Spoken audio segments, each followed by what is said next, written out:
Il me dit franchement, si tu reprends 3 kilos, je te propose, t'écris les vannes et tu viens faire ma première partie. Je me suis dit, il est complètement fou parce que je vais mourir de toute manière, donc je vais pas pouvoir le faire. Comment ça va, Olympe? Ça va très bien, merci. Merci beaucoup d'être là. De rien, avec plaisir. Alors j'aimerais qu'on raconte ton histoire et pour ça, j'aimerais revenir à il y a 2-3 ans, quand tous les matins tu expliquais que la première chose que tu faisais c'était de te regarder dans le miroir. Oui, c'est vrai que alors moi j'ai toujours été une petite fille assez joyeuse dans la vie au quotidien. J'avais pas de problème avec mon apparence, de complexe. Et à l'âge de 16 ans, j'ai commencé à faire attention en fait à mon apparence. Je me voyais un petit peu plus grosse que d'habitude. J'avais l'impression d'avoir pris beaucoup de poids, alors qu'en réalité pas du tout. J'ai toujours été un petit gabarit en plus très petite. Et en fait, du jour au lendemain, j'ai commencé à diminuer mes portions et j'ai eu cette obsession pour vouloir maigrir absolument, en fait. Est-ce que tu connais un peu les origines de cette obsession qui est née à 16 ans? Alors, j'ai été victime d'un drame qui a ensuite, en fait, engendré cette envie de maigrir pour changer d'apparence et disparaître petit à petit, jusqu'à donc avoir été diagnostiquée anorexique, qui est donc une maladie dans le but de perdre du poids pour disparaître, puisque je le rappelle, l'anorexie, c'est un suicide lent. Est-ce que tu peux nous raconter du coup comment c'est venu, comment se sont passées tes journées? Je sais que tu avais fait des vidéos sur les réseaux qui illustraient un peu comment ça se passait pour toi à ce moment-là. Alors, ça s'est fait petit à petit. D'abord, j'ai commencé à me voir plus grosse que ce que je l'étais. Donc, j'ai voulu perdre du poids en sautant d'abord le goûter, puis le petit déjeuner, puis ensuite, je mangeais que le midi et le soir, mais je mangeais des choses dites très saines. Je mangeais plus de féculents et puis c'était de plus en plus petit à chaque fois, jusqu'à manger juste un yaourt 0% par jour. Comment tes proches ont réagi quand ils ont vu que petit à petit tu diminuais ce que tu mangeais, que ce soit au goûter, dans les repas et que tu perdais du poids? Alors, j'ai eu beaucoup de chance parce que ma maman, elle a compris très rapidement ce qui se passait. C'est-à-dire que dès le premier kilo de perdu, elle a décidé de m'amener voir ma médecin traitant, qui elle aussi a très vite compris que j'allais tomber dans le cercle vicieux de je veux plus manger, je veux reperdre 1 kilo et ce sera jamais assez. Donc du coup, ils ont directement fait une demande de prise en charge à l'hôpital et qui n'a pas été acceptée tout de suite parce qu'en fait, pour l'hôpital, j'étais encore à un poids trop au-dessus pour être en danger. Donc même si c'était déjà quand même très grave, mais comme il n'y avait pas de place, il fallait vraiment d'attendre, comme il le disait si bien, d'être en danger de mort finalement pour être prise au sérieux. Comment ça se fait que ta maman ait tout de suite compris le cercle vicieux dans lequel tu tombais? J'ai toujours été très proche de ma maman. Elle a toujours, elle me connaît très bien et elle savait que c'était vraiment mon mal-être intérieur qui se traduisait comme ça physiquement. Donc, j'allais pas pouvoir gérer la situation de moi-même. Et donc le temps que tu sois hospitalisé, comment ça se passait à la maison avec elle? Elle essayait de t'aider, à te Alors, soutenir? c'est forcément très dur d'avoir un enfant victime d'anorexie sévère comme moi je l'ai été parce que c'est vrai que alors moi j'ai eu beaucoup de chance, j'ai pas eu de dispute avec ma maman, j'ai toujours été dans le dialogue. Alors forcément des fois c'est plus compliqué, c'est dur pour un parent de voir que son enfant lui dit de manger et qu'elle en est incapable, mais elle a tout de suite compris que c'était vraiment une maladie. Ce qui est très compliqué à faire comprendre aux autres parce que comme on l'entend souvent, les gens nous disent bah mange, c'est simple. Et bah voilà, on n'y arrive pas quand on est atteint de cette maladie. Et c'est vrai que, alors bien sûr, il y a eu des repas où elle m'a dit vraiment, là, il faut que tu manges et on peut voilà avoir une maman désespérée et c'est humain. Mais elle a toujours été à l'écoute et elle a toujours su m'écouter. Mais forcément, bah elle veut que sa fille mange, elle veut que sa fille aille bien. Donc elle a essayé de mettre en place des stratégies. Elle reste avec moi à table. Moi, je mettais par exemple des fois 1 heure et demie à manger juste une pomme. Et elle restait pendant 1 heure et demie, elle me regardait, elle me rassurait et elle était auprès de moi. Et tu dis que ça t'a aussi éloigné de tes amis. Oui, forcément, ça crée une différence avec nos amis, avec les jeunes de mon âge, puisque bah, ça isole beaucoup, c'est une maladie qui isole. Forcément, les jeunes, surtout à 18 ans, ils sortent. À ce moment-là, je suis au lycée. Le midi, bah, on va au restaurant, on déjeune. Le soir, on sort. Et bah, nous, plus faire ça. parce que bah forcément qu'est-ce que je vais manger, c'est la grande question. Il faut que je sois prête psychologiquement. Je peux pas être face à de l'imprévu, alors que quand on a 18 ans, on fait que ça, des choses imprévues. Donc c'est vrai que forcément on est obligé un petit peu de mettre une distance avec nos propres amis. Et même si j'ai eu de la chance parce que j'ai eu des copines qui m'ont quand même comprise, bah automatiquement, même si on essaye de rester en lien avec les autres, il y a une distance qui se crée. Elle te disait quoi, ta copine, pour garder ce lien avec toi? Alors, je parlais très peu de la maladie en réalité avec mes amis parce que j'estimais que c'était très compliqué de la faire comprendre à des adultes, à des médecins. Donc des jeunes de 18 ans allaient encore moins comprendre et je voulais pas m'exposer à des réflexions qui allaient pouvoir me blesser puisque j'étais déjà mal. Donc je parlais très peu, j'ai souvent et longtemps caché en réalité que j'étais anorexique, j'en ai très peu parlé et toujours maintenant. Mais voilà, elles l'ont compris, hein, puisque physiquement ça se voyait. Mais c'est vrai que j'en parlais directement très peu. Par contre, bah voilà, on m'a quand même, j'ai entendu, mange, essaye de venir manger avec nous, essaye, si tu veux, on va manger un truc qui te plaît. Mais du coup, ça crée quelque chose de très compliqué parce que quand on est anorexique, les gens après ont tendance à toujours vérifier justement ce qu'on mange, à toujours aussi si on arrive à manger, nous faire des réflexions, ce qui en soi n'est pas du tout méchant et même bienveillant, mais pour une anorexique est très compliqué à entendre. Hein, bravo, c'est bien, t'as mangé, je suis contente. Même si c'était bienveillant, c'était des réflexions qui, moi, me faisaient peur parce que j'entendais t'as mangé, t'as grossi. Donc, c'était très compliqué. C'est pour ça que, forcément, je préférais m'éloigner, même si je sais que de base, c'est bienveillant. Tes copines te disaient bravo, tu viens de manger. Oui, c'est ça. Bravo, je suis contente. Aujourd'hui, t'étais heureuse, t'as mangé. Mais moi, j'entendais vraiment, bah, t'as mangé, tu vas devenir grosse, tu vas pas être aimée, tu vas être moche, tu sers à rien. C'est très violent. Pourquoi il y avait toujours cette voix de tu vas pas être aimé? Parce que je pense que moi je voulais disparaître, hein. J'ai vraiment cherché à mourir avec l'anorexie. C'était vraiment mon but principal. Je voulais arriver jusqu'à la mort. Donc j'avais ce truc de c'est dur d'attendre la mort. Vraiment c'est dur parce que on arrive à un stade où on est vraiment très très mal. Moi je suis tombée jusqu'à 25 kilos pour 1m51. Donc je portais du 8 ans. C'est aussi très dur de devoir aller dans des magasins de vêtements pour enfants. Et c'est vrai que c'était très violent d'être très mal. Je pouvais plus parler, je pouvais plus marcher, je pouvais plus me déplacer. J'étais jaune, j'avais des problèmes au foie. Mais en même temps, j'étais pas encore morte. Et donc j'attendais cette mort qui allait finalement me soulager et qui venait pas. Donc c'était très violent. Et donc d'entendre, voilà, c'est bien, t'as réussi à manger. J'entendais vraiment, tu vas pas être aimé parce que t'arrives même pas à mourir, en fait. Alors que j'attendais ça. Et en même temps, j'étais trop vivante pour être morte, mais trop morte pour être vivante. Tu dis que t'attendais ça et que t'estimes que l'anorexie, c'est un suicide lent. Oui. L'anorexie, c'est un suicide lent parce que on veut disparaître parce que même si au début on n'imagine pas, on se dit juste qu'on veut perdre 1 kilo, 2 kilos, puis 3 kilos, on tombe dans le cercle vicieux. Donc en fait, notre cerveau est jamais satisfait. Donc il va nous faire perdre jusqu'à ce qu'on puisse plus réfléchir correctement. Donc jusqu'à la mort, parce que bah on perd ensuite la fonctionnalité de nos organes. Puis après, le cerveau ne réfléchit plus correctement du tout. On perd nos proches aussi. Il y a l'éloignement qui se crée.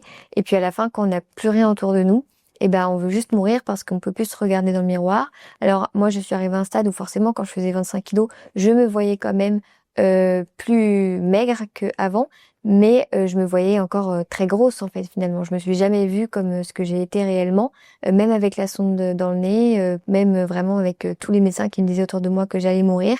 Rien, mon cerveau n'entendait pas ça.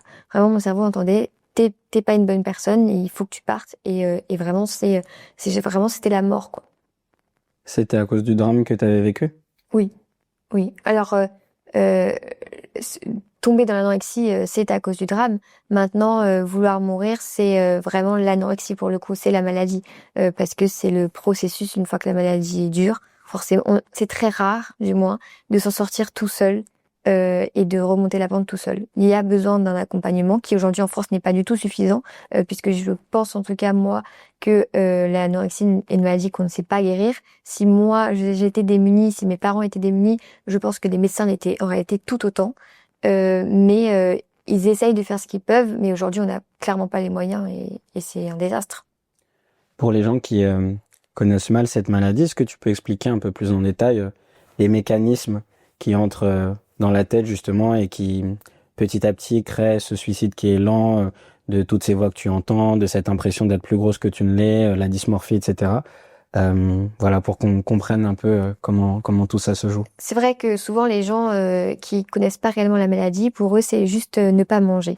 Alors c'est vrai, on mange pas sur le papier, on devrait manger et puis tout va mieux au début peut-être, en effet, mais faut savoir que déjà on ne se voit pas comme on l'est réellement, donc ça sert à rien de perdre son temps à dire à une anorexique mais non t'es pas grosse, puisque de toute manière nous on se voit grosse. C'est comme un complexe quand on dit à quelqu'un non t'inquiète pas, s'il a un complexe il a un complexe.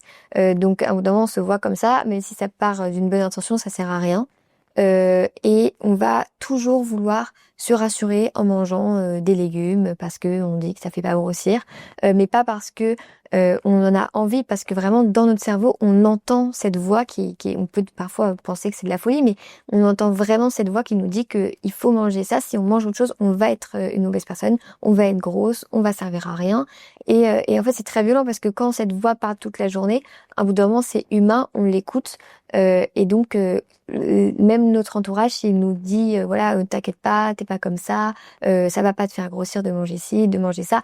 Nous, on entend cette voix, donc on peut rien y faire.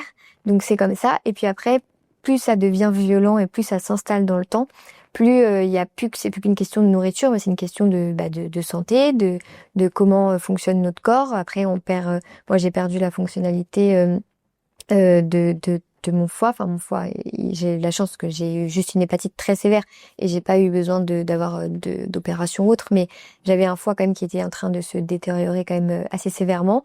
Et ça, une fois que même si je remangeais, ça allait pas le guérir. Il faut ensuite d'autres processus.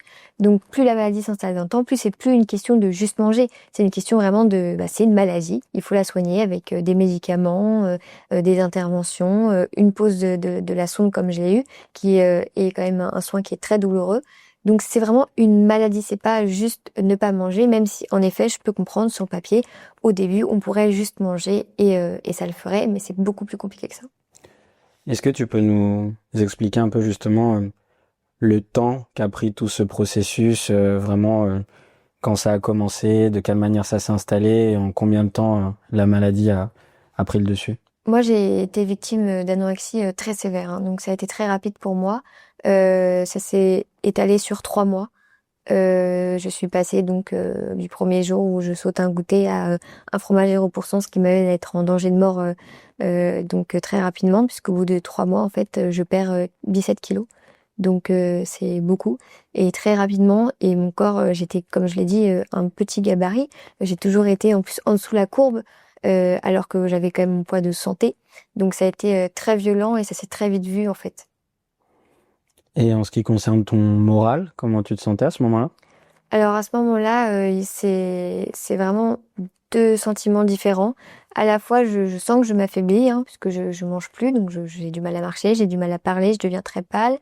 Et à la fois, il y a ce sentiment de satisfaction pour la maladie. Parce que plus je vois que je perds du poids, plus je suis contente en réalité. Alors, j'ai toujours été consciente, par contre, moi, j'ai pas fait de déni de la maladie. J'ai toujours su que j'étais malade. J'ai toujours su que c'était pas bien. Et je savais en parler librement. Mais par contre, je n'arrivais pas à mettre la main dessus. Je disais bien, je sais ce que je fais, c'est pas bien, mais c'est plus fort que moi. Tu le disais à qui? À mon entourage, mes parents, quand j'ai commencé à vaguement en parler à mes amis, je le disais, oui, je sais que je suis malade, mais j'y arrive pas. Mais c'est vrai qu'il y a aussi le déni. Alors, pour certaines autres patients ou patientes, qui pour le coup, là, c'est plus compliqué, puisqu'en effet, ils ne se rendent pas compte qu'ils sont malades. Donc, pour faire comprendre et pour déjà entamer un processus de guérison, c'est beaucoup plus difficile. Tu me disais que dès les premiers signaux, ta maman a contacté des hôpitaux pour que tu aies une hospitalisation, mais qu'on t'a répondu que tu n'étais pas suffisamment en danger pour ça. Qu'est-ce que tu penses du fait qu'il faille être en danger pour être prise en charge? Moi, je suis très en colère. Parce que je suis tombée très bas. Je me suis quand même retrouvée 2 fois en 2 ans en urgence vitale parce que on m'a pas pris en charge à temps, parce qu'on m'a fermé la porte au nez, alors que j'étais quand même dans un état très grave, mais que comme il le dit si bien, oui, mais on n'a pas de place, on est dépassé. Oui, et je l'entends, mais c'est pas normal. Il faut que ça change parce que moi, quand la demande de prise en charge a été faite, je pesais 31 kilos, donc j'avais quand même perdu beaucoup de poids. et j'ai été prise en charge à 25 kilos. Donc forcément, si on m'avait pris à temps, déjà j'aurais pas forcément eu la sonde. Donc ça fait toute une différence quand même. Donc c'est vrai que c'est très grave et je me souviendrai toujours d'un soir où ma maman m'a amenée aux urgences parce que la médecin que j'avais vue 2 heures avant avait trouvé m'avait trouvé dans un état juste pas possible. Je faisais des malaises, c'était très compliqué pour moi. Elle a conseillé à ma maman de m'amener aux urgences et j'arrive aux urgences, j'attends 2 heures et je tombe sur une dame qui me dit bah écoutez madame en fait faut manger, enfin le problème il est juste là. Et elle me jette une madeleine sur mon lit et elle me dit voilà et puis maintenant vous nous laissez tranquille et vous rentrez chez vous. Mais on peut pas faire ça. Et bien évidemment, en plus, la madeleine, je l'ai pas mangée, elle a même pas vérifié. Et c'est vrai, je me suis dit, mais c'est sûr que si vous faites ça avec tous les patients, on va jamais s'en sortir, quoi. C'est pas possible. Donc, il y a un manque de moyens et je l'entends. Et tout le monde, c'est malheureux parce que tout le monde le sait et tout le monde en parle. Et aujourd'hui, j'en parle et certainement que les gens derrière leur écran le savent aussi. Mais il y a rien qui bouge. Il faut que les choses, elles bougent aujourd'hui parce que moi, j'arrive à m'en sortir aujourd'hui. Mais j'ai des copines qui ont disparu. Il y en a d'autres aussi qui disparaissent encore de cette maladie. Et c'est parce que aussi, il n'y a pas assez de moyens et on prend pas à temps les patientes. Est-ce que tu peux nous expliquer pourquoi tu t'es mise à faire des vidéos?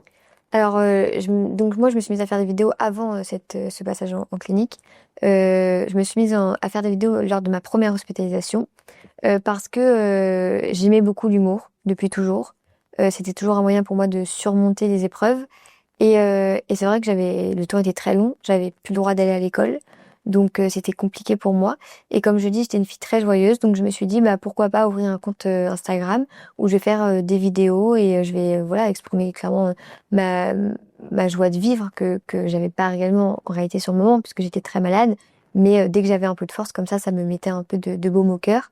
Et je faisais vraiment pas ça dans le but d'avoir des abonnés ou d'avoir quelque chose en retour juste parce que je voulais faire ça et c'était mon moment de plaisir et puis de toute manière j'étais tellement KO en réalité que je savais pas trop ce que je faisais et ça a pris en fait. J'ai commencé à avoir quelques abonnés, les gens étaient touchés. Alors faut savoir que s'exposer quand on a une maladie c'est aussi difficile parce que j'ai été forcément victime aussi de méchants commentaires. J'en recevais beaucoup de photos de squelettes. Les gens voilà, j'en recevais au moins 10 à 20 photos de squelettes par jour parce que les gens me disaient que voilà, j'étais un monstre, j'étais juste un os et c'est tout. Donc c'est aussi dur. Mais je faisais abstraction de ça. Et moi, je voulais juste faire mes petites vidéos tranquillement. Et c'est vrai que j'ai gagné quelques abonnés. Et puis un jour, donc quand je suis rentrée chez moi après ma première hospitalisation, j'ai rechuté. J'ai reperdu tout le poids que j'avais repris, parce que comme je dis, on nous apprend pas à manger, donc j'étais pas plus guérie. Et en fait, je devais rentrer donc dans cette fameuse clinique spécialisée en septembre, mais il y avait une attente. Donc à ce moment-là, on était en juin 2024 et je pouvais rentrer qu'en septembre 2024. Sauf que j'étais très mal, je ne mangeais plus du tout. J'avais une sonde et je pouvais plus me déplacer. C'était très compliqué pour moi. Et en fait, un soir, mes parents ont décidé d'aller s'aérer l'esprit parce que c'est aussi très dur hein, quand on a un enfant victime d'anorexie. Il n'y a pas que la victime qui est victime, il y a aussi pour l'entourage, c'est aussi très compliqué. Et un soir, mes parents ont décidé d'aller voir un spectacle d'un humoriste qui était donc Arnaud Demanche. Et quand ils sont rentrés, ils m'ont dit, enfin voilà, ça nous a fait beaucoup de bien, on a beaucoup rigolé. Et ça faisait longtemps qu'on n'avait pas été heureux comme ça le temps d'une soirée. Et tu devrais regarder ce qu'il fait parce qu'il est très marrant, toi qui aimes l'humour. Et en fait, je m'intéresse un petit peu à donc ce fameux Arnaud Demanche et je tombe sur une interview en fait où il explique qu'il a été lui aussi anorexique et donc je me renseigne un peu sur sa personne et je vois qu'on a un peu un parcours similaire avec la maladie et là finalement la finalité dont j'aurais rêvé puisque moi c'était mon rêve de devenir humoriste. Donc je trouve ça très beau et très courageux de venir en parler. Et c'est vrai que moi, les médecins à ce moment-là venaient de m'annoncer que de toute manière, je risquais de mourir, puisque je faisais aucun effort, hein, clairement, pour manger, que j'étais juste très très faible et que j'avais le foie qui était en train de partir aussi. Donc j'étais conditionnée à mourir, j'avais préparé mon enterrement, j'avais tout choisi. T'avais préparé ton enterrement. Oui, bah en fait, moi on a dit à mes parents que j'allais mourir, on m'a dit que j'allais mourir. Donc je me suis conditionnée dans ma tête au fait que j'allais mourir. Donc j'avais écrit sur un carnet que je voulais ci pour mon enterrement, je voulais un cercueil comme ça, c'est très violent hein, mais c'était comme ça dans ma tête. Et donc je me suis dit quand j'ai vu ce fameux Arnaud Demanche, je vais juste lui envoyer un message que moi je suis en train de mourir, mais que j'ai vu son interview et je trouve ça beau et merci d'apporter un message d'espoir parce que moi je vais pas avoir la chance de continuer à vivre mais par contre j'espère que d'autres personnes vont avoir la même finalité que lui Et en fait, je lui envoie ce message-là, mais pareil, je suis tellement fatiguée que d'habitude, j'envoie des messages à personne, je comprends rien à ce que je fais en réalité. Et c'est juste comme ça, en fait, et je réfléchis même pas. Et il me répond très rapidement, et il me remercie de mon message, qu'il est beaucoup, voilà, qu'il est touché par les mots que je le porte. Et c'est vrai que, en fait, il retombe, on échange très rapidement sur la maladie. Et quelques jours plus tard, il me renvoie un message. Donc, il avait vu certaines de mes vidéos que je postais sur mon compte Instagram. Là, j'en postais plus parce que j'étais vraiment très faible, mais que j'avais posté auparavant lors de mon hospitalisation. Et c'est vrai qu'il me donne un défi très rapidement, ou de 15 jours, je pense, de discussion, où il me dit, écoute, j'ai vu tes vidéos. Je lui avais expliqué mon rêve, moi, du coup, c'était de devenir humoriste. Et il me dit, franchement, si tu reprends 3 kilos, je passe à côté de chez toi dans 6 mois. Je te propose, t'écris les vannes et tu viens faire ma première partie. Et moi, je me suis dit, bah, il est complètement fou, parce que je vais mourir de toute manière, donc je vais pas pouvoir le faire. Mais c'est gentil. Et puis je me dis surtout au début, c'est juste un homme un peu connu qui me dit ça et il va pas réellement le faire. Juste, il est touché, il me dit ça comme ça, il va m'oublier dans 15 jours et puis ça va passer.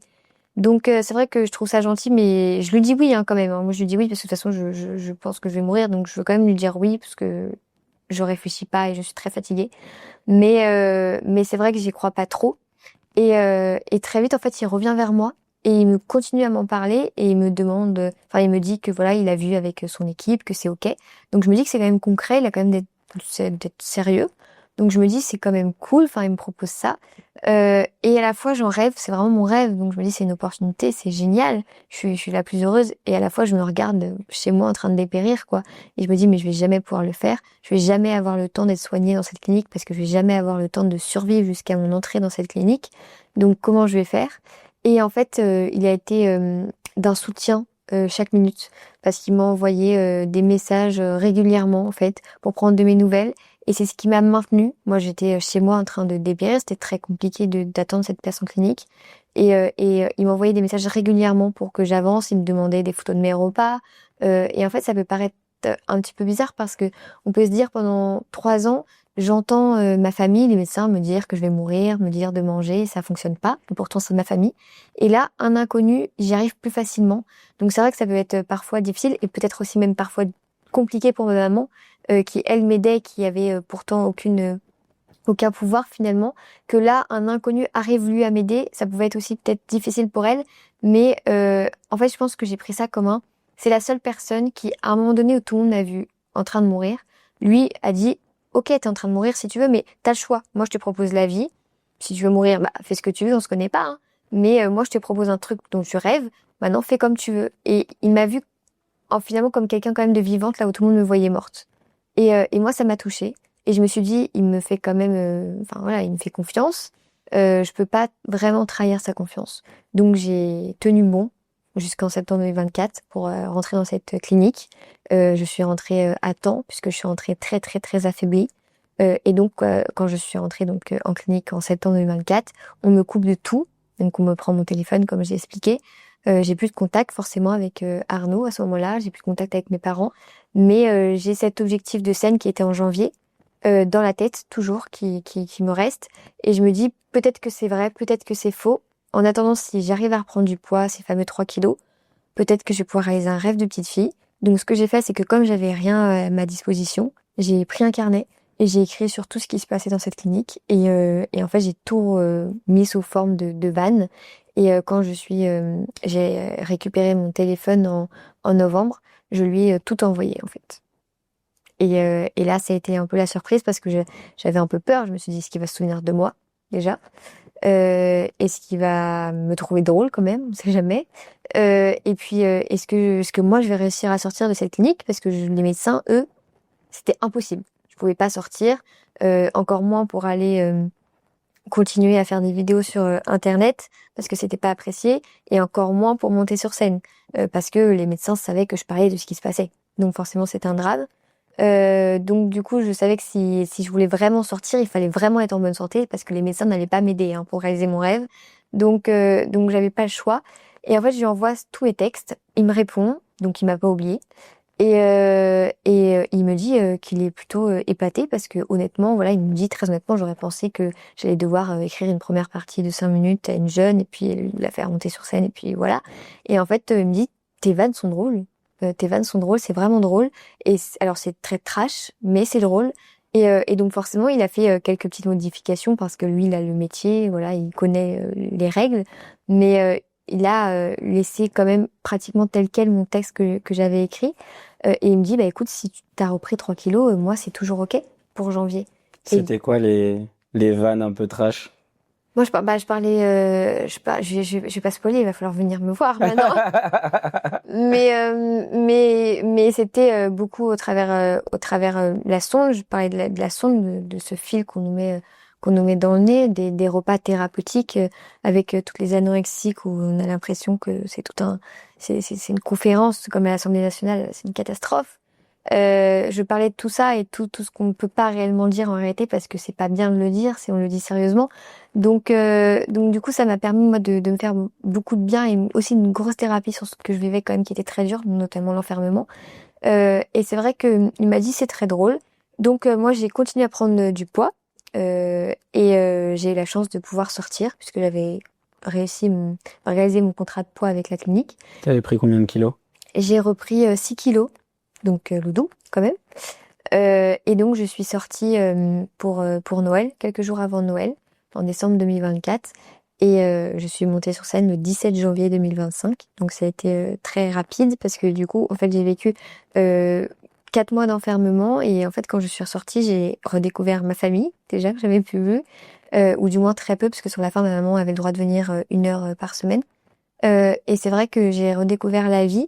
Et très vite, je suis montée sur scène. Donc, j'ai aussi rencontré Arnaud pour la première fois le 17 janvier, parce que j'avais pas pu le voir avant. Et ça a été le plus beau jour de ma vie. Et en même temps, ça a été lunaire pour moi, parce que je me retrouve à être enfermée pendant 4 mois. Je sors et on me met sur scène devant 600 personnes. Je n'ai jamais fait ça de ma vie. J'ai jamais fait de théâtre. Je vais jouer un texte que j'ai écrit. Je connais aucun code. J'ai aucun code. Je suis encore quand même très fragile, hein. Je pèse tout juste 30 kilos. Je monte en talons parce que pour moi c'était hors de question. J'adore les talons, j'adore les paillettes. C'était comme ça que je voulais venir. C'est un événement qui m'a vraiment maintenue pendant des mois où je me répétais dès que ça n'allait pas, il faut que tu montes sur scène Olympe, il faut que tu montes sur scène Olympe. Donc le 17 janvier, je monte sur scène avec mes petits talons devant 600 personnes et je devais jouer en réalité 5 minutes et j'en ai joué 20. Alors sur le moment, Arnaud, il m'a laissé, il savait que c'était mon kiff. Il voulait me faire kiffer, clairement. Et donc, il a eu la gentillesse de me laisser mes 20 minutes que j'avais écrit et non me raccourcir à 5 minutes. Et ça s'est très bien passé. Les gens étaient très émus, forcément, puisque je parlais entièrement pour le coup, enfin, j'ai fait vraiment 20 minutes sur la maladie. Donc, les gens ont été beaucoup émus et en même temps, les gens rigolaient aussi. Je me dis, je fais quand même rire. Ça s'est très bien passé. À la fin, on a eu une standing ovation. Enfin, ça s'est vraiment, moi, j'étais la plus heureuse. Et à partir de ce jour-là, ma vie a changé puisque j'ai changé de perception sur la vie, en fait. Est-ce que tu peux raconter un peu en détail ce que tu as ressenti quand tu étais sur scène? C'est quand même un jour qui a changé ta vie, donc on a envie d'être un peu à ta place, tu vois. Oui, j'étais très apeurée déjà parce que monter sur scène de toute manière ça fait peur. Voilà, j'avais très peur. J'avais peur de perdre mon texte, j'avais peur de pas faire rire. Donc j'étais très apeurée, aussi encore malade, hein. Donc on venait tout juste de me retirer ma sonde. J'avais encore du coup beaucoup de mal à me réapproprier mon image. J'avais aussi peur qu'on me prenne en photo parce que est-ce que je vais pas me trouver gros sur les photos? Comment je vais gérer ça? J'avais aussi un petit peu peur parce que Arnaud, je le connaissais pas. Je l'avais pas encore vu, donc je me suis dit, est-ce que je vais bien m'entendre avec lui? Donc tout ça, mes parents, bien évidemment, m'ont accompagnée. Il y avait ma famille, il y a plein de gens qui m'ont soutenue lorsque j'étais malade, qui sont venus me voir parce qu'ils savaient que c'était un rêve de petite fille de pouvoir monter sur scène. Et moi, quand je suis montée sur scène, bien sûr, j'étais pétrifiée hein, avant de monter sur scène. Je tremblais, j'arrivais pas à parler. Mais une fois que je suis arrivée sur scène, je me souviens toujours, il y avait un tabouret. Et je vois les 600 personnes qu'on voit en réalité très peu parce qu'il fait noir. Mais je vois tout ce monde-là. Et j'arrive et le temps à peine de parler, je me dis, oh là là, mais comment je vais faire? Pourquoi je fais ça? Et en même temps, je suis tellement heureuse. Et en fait, une fois que je suis lancée, c'est comme si je n'avais jamais été malade, comme si je l'étais vraiment pas du tout. Et juste, je m'amuse dans mon texte, je m'amuse avec les gens et je prends vraiment la scène, en fait.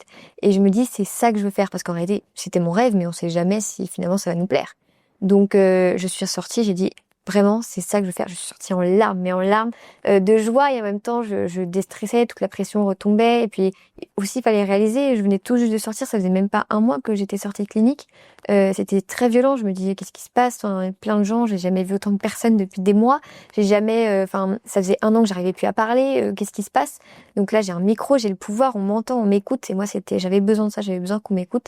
Et ça a changé ma vie. Je me suis fait d'ailleurs tatouer la date de ma première scène sur le poignet. Et je me suis dit, vraiment, je veux faire ça toute ma vie.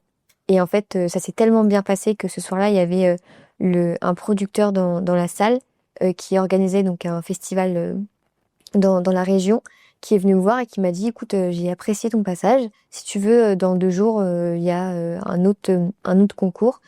Tu peux venir jouer si tu veux pour animer la soirée. Et j'ai dit, bien sûr. Donc je viens. Donc là, en vrai, j'étais trop contente et en même temps, je panique parce que je me dis, cette fois-ci, il va pas y avoir Arnaud avec moi, qui était pour moi quand même un repère. Il m'a donné beaucoup de conseils pour cette scène-là, comment je vais faire. Donc cette date se passe, je redescends un petit peu. Le lendemain, je fête mes 18 ans. Donc c'est un gros week-end. Et donc 2 jours après, je remonte sur scène. Cette fois-ci, donc toute seule, sans Arnaud. J'étais aussi stressée, mais pareil, ça se passe très bien. Et je continue donc forcément d'échanger avec Arnaud, qui me félicite de mon passage lors de sa première partie, qui me demande si j'ai aimé, on discute beaucoup. Et il me propose une autre première partie. Donc cette fois-ci, c'était à Sèvres. Et j'y retourne donc en février. Et faut savoir que moi je savais pas ce que j'allais faire de ma vie parce que je pouvais pas reprendre les cours encore à cause de ma santé. J'étais condamnée à devoir rester chez moi, ce qui allait être un enfer, hein. Je savais pertinemment que si je continuais à rester chez moi sans rien, j'allais reperdre mon poids, hein, c'était évident. Donc je comptais sur la scène, mais pour moi quand Arnaud m'a dit de faire une première partie, ça s'arrêtait à là, quoi. Et c'était normal, c'était ok. Je veux dire, il y avait pas de problème. Juste moi, j'avais pas de perception ensuite dans l'avenir. Et donc il me propose une deuxième première partie, donc je suis très contente. J'y vais et en fait je m'étais déjà améliorée entre la première et la deuxième. Donc il me dit ouais c'est bien, on voit que tu t'améliores, on voit que tu écoutes les conseils que je te donne. Donc il me dit tu sais quoi, on va faire quelque chose, on va faire 1 kilo une première partie. Et donc, ça m'a maintenue et ça m'a permis de pas reperdre mon poids que j'allais perdre, hein, de toute manière. C'était sûr. Moi, j'étais pas guérie, hein, quand je suis sortie de la clinique. Je voulais juste monter sur scène. Donc, j'avais repris du poids pour monter sur scène, mais pas pour vivre, parce que le problème était toujours là. Donc, je me suis dit comment je vais faire. Et en fait, très rapidement, je pars donc faire toute la tournée, toute la fin de tournée d'Arnaud Demanche, donc jusqu'en juin 2025 là. J'ai fait au total 15 premières parties. Donc, ça fait beaucoup pour une personne qui n'avait jamais fait de théâtre de sa vie, de scène.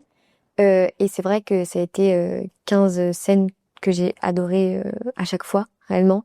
J'ai eu la chance de vivre des expériences extraordinaires, de rencontrer des gens extraordinaires, de même moi me soigner auprès du public, des gens. J'avais très peur des gens, j'étais très peureuse, j'avais très peur de mon image et ça m'a aussi appris à voilà me tenir par l'effort. J'ai appris beaucoup de choses. Il y a le côté scène, mais il y a aussi le côté humain. Et ça m'a beaucoup aidée. J'ai eu la chance de jouer à la Cigale en juin dernier. Ça m'a quand même, c'est quand même quelque chose à 18 ans. Je suis très fière. Il y avait ma maman qui était là ce soir-là. Forcément, sa fille, 6 mois auparavant, était en train de mourir et 6 mois après, elle se retrouve à la Cigale. C'est quand même quelque chose. Comment elle l'a vécu? Très heureuse. Très difficile, en réalité aussi. Parce que c'est aussi un choc parce qu'elle m'a vu sortir de la clinique où elle m'avait finalement pas vue. Et du jour au lendemain, je sors, je vais mieux, mais elle me voit plus trop. Parce que je suis un peu, je suis plus souvent à la maison en réalité, je suis souvent sur scène, donc je bouge beaucoup, je suis souvent sur Paris. Donc elle avait un peu l'impression on lui retirait sa fille. C'est du coup elle disait moi je me suis battue pour qu'elle aille mieux et maintenant elle va mieux et c'est cool et elle était super contente pour moi. Mais en même temps elle peut pas me voir quoi. Donc c'était un peu aussi compliqué pour elle qu'on lui arrache un peu sa fille comme ça. Mais elle était très heureuse, forcément, c'était la plus heureuse, c'est ma première supportrice, elle était là, elle était à fond. Tu partais seule lors des déplacements? Oui, j'ai appris aussi à devoir partir seule. Alors forcément, à chaque fois, il y avait Arnaud. Je rejoignais toujours Arnaud et l'équipe. Il y avait toujours des gens. J'étais entourée par une équipe formidable. Mais c'est vrai que je partais toute seule. Ma maman, au début, il a fallu me faire confiance, hein, parce que pour une personne qui ne mangeait pas, est-ce que dans le train, je vais réussir à manger? Est-ce que dehors, je vais réussir à manger?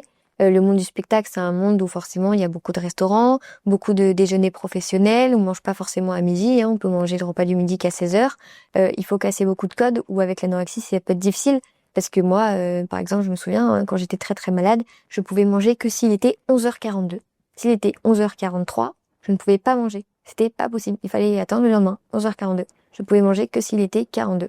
Et c'est des trucs qu'il faut casser, quoi. Donc, être dans le monde du spectacle m'a beaucoup aidé. Parce que tout de suite, j'ai été confrontée à ces démons dont j'étais pas guérie. Mais j'ai compris que si je voulais monter sur scène, il fallait que je passe au-dessus. Et moi, monter sur scène, c'était mon rêve. Donc, dans ce cas-là, j'écoutais pas la maladie. Et je suis passée au-dessus. Et à force de passer au-dessus de plein de petites choses, bah, en fait, le cerveau, il s'y fait. Parce que la scène me rendait bien. J'étais bien, je me sentais bien avec l'équipe, je me sentais bien avec les gens, je me sentais bien sur scène. Ça me donnait du travail et je voyais que je progressais rapidement. J'aimais écrire, j'aimais monter sur scène et puis j'avais la chance vraiment d'être très bien soutenue. Arnaud a été d'un soutien mais extraordinaire avec moi. Les équipes aussi parce que c'est vrai que je parle beaucoup de d'Arnaud parce que c'est quelqu'un qui m'a porté. C'était quelqu'un qui il a changé ma vie pour le coup. Il m'a sauvé la vie, il a changé ma vie. Donc j'en serai éternellement reconnaissante. Mais il y a aussi toute une équipe, il y a des régisseurs, des personnes de la production, des personnes qu'on rencontre en déjeuner qui ont aussi toujours été très très bienveillants avec moi et j'ai eu beaucoup beaucoup de chance. Je suppose qu'il y a eu des conversations entre ta maman et les équipes d'Arnaud pour justement qu'elle ait confiance aussi. Oui, bien sûr, ça a été primordial et c'est là où j'ai vu tout de suite que j'étais très bien entourée par l'équipe de production parce que c'est vrai que tout de suite Arnaud de toute manière s'est présenté à mes parents hein, dès qu'il a commencé à me parler, il allait se présenter à mes parents, il a contacté ma maman, il lui a dit voilà je me présente, votre fille m'avait envoyé un message comme quoi vous étiez venu me voir elle m'a dit que son rêve c'était de monter sur scène, je lui ai proposé un défi tout ça. Donc très vite ils ont échangé et quand j'ai commencé à partir faire des premières parties, Arnaud envoyait régulièrement des messages à ma maman pour lui dire voilà elle va bien, elle mange bien, il vérifiait que je mangeais bien et il tenait toujours ma maman au courant. Et c'est là où du coup ça a forcément aidé pour ma maman de comprendre parce qu'elle voyait que j'étais pas jetée dans la nature. Et comment tu te sens aujourd'hui? Aujourd'hui, je vais beaucoup mieux. Alors, j'ai terminé donc la tournée des premières parties avec Arnaud Demange, puisqu'il a terminé sa tournée lui aussi. Qui s'est terminée sur une bourse du travail à Lyon qui était extraordinaire, je m'en souviendrai toute ma vie. Je vais bien. Ça a été aussi un rythme intense, mais j'ai beaucoup appris ces 7 derniers mois, autant dans le spectacle que dans la vie en général. Au niveau du métier, aujourd'hui, c'est mon travail, puisque Arnaud, suite à toutes les premières parties, a décidé de me produire, donc c'est devenu mon producteur. Donc aujourd'hui, c'est mon producteur et il me produit. On est actuellement sur l'écriture de mon spectacle pour 2026. Désormais je travaille, c'est mon travail. Je fais en ce moment les comédie clubs. J'ai aussi quelques scènes de prévues. Et puis donc je travaille l'écriture, j'apprends à écrire, j'apprends aussi à parler, j'apprends les médias. Il y a beaucoup de choses. C'est pas juste monter sur scène et faire des blagues. Il y a beaucoup de choses. C'est un vrai métier. Et au niveau donc après de la santé, je vais aussi beaucoup mieux. Rien à voir. Alors je me considère pas encore totalement guérie parce que j'ai encore parfois ce truc de ouais, peut-être qu'aujourd'hui j'ai pris un peu de poids mais ça passe beaucoup plus rapidement. Je sais très bien gérer cette petite crise de 10 minutes où ça va pas aller.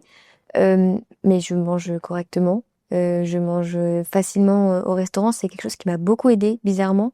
Aller au restaurant, en fait, c'est vrai que quand je suis arrivée dans ce milieu, c'est des gens qui font beaucoup de déjeuner. Et moi, j'avais très peur des restaurants. Et en fait, ça m'a vraiment très vite mis à l'aise de me dire, bon, bah, je suis dans un bel endroit, j'ai de la bonne nourriture, bah, je vais manger, je vais en profiter.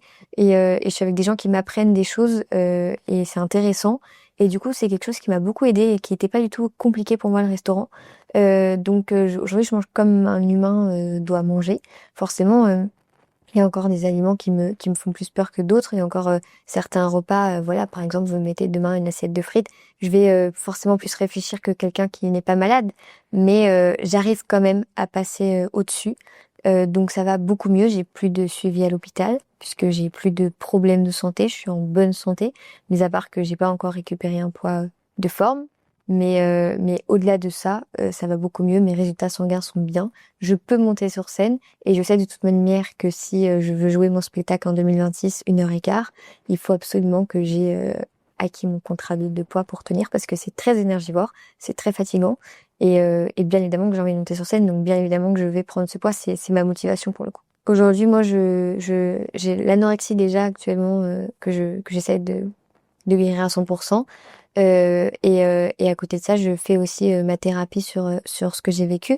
Ça va ensemble, l'un ne va pas sur l'autre, justement, parce que si je traite juste l'anorexie, ça va, mon problème sera toujours là. Et il faut que les deux fonctionnent, enfin marchent ensemble et avancent ensemble. Donc c'est ce que je fais de mon côté.